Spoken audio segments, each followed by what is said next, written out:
Vivo గారు చెప్పిన దాని ప్రకారం పిల్లలు ఏదైతే తినుబండారాలు తిన్నారో 100% దాని వల్లనే అయింది.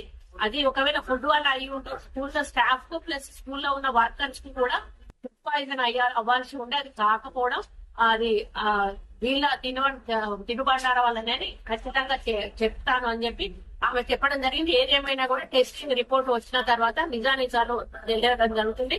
వాంకిడి గురుకుల పాఠశాల అని చాలా హైజెనిక్ గా ఉంటుంది.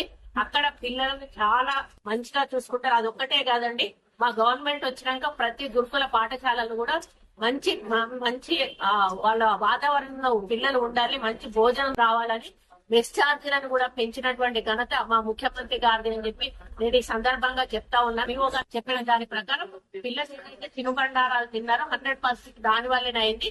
అది ఒకవేళ ఫుడ్ వల్ల అయ్యి ఉంటే స్కూల్లో స్టాఫ్ కు ప్లస్ స్కూల్లో ఉన్న వర్కర్స్ కి కూడా ఫుడ్ పాయిజన్ అవ్వాల్సి ఉండే, అది కాకపోవడం అది వీళ్ళ తినుబండారం వల్లనే ఖచ్చితంగా చెప్తాను అని చెప్పి ఆమె చెప్పడం జరిగింది. ఏదేమైనా కూడా టెస్టింగ్ రిపోర్ట్ వచ్చిన తర్వాత నిజానిజాలు తెలియడం జరుగుతుంది. వాంకిడి గురుకుల పాఠశాల అని చాలా హైజెనిక్ గా ఉంటుంది. అక్కడ పిల్లల్ని చాలా మంచిగా చూసుకుంటారు. అదొక్కటే కాదండి, మా గవర్నమెంట్ వచ్చినాక ప్రతి గురుకుల పాఠశాలలు కూడా మంచి మంచి వాళ్ళ వాతావరణంలో పిల్లలు ఉండాలి, మంచి భోజనం రావాలని మెస్ ఛార్జీలను కూడా పెంచినటువంటి ఘనత మా ముఖ్యమంత్రి గారిది అని చెప్పి నేను ఈ సందర్భంగా చెప్తా ఉన్నా.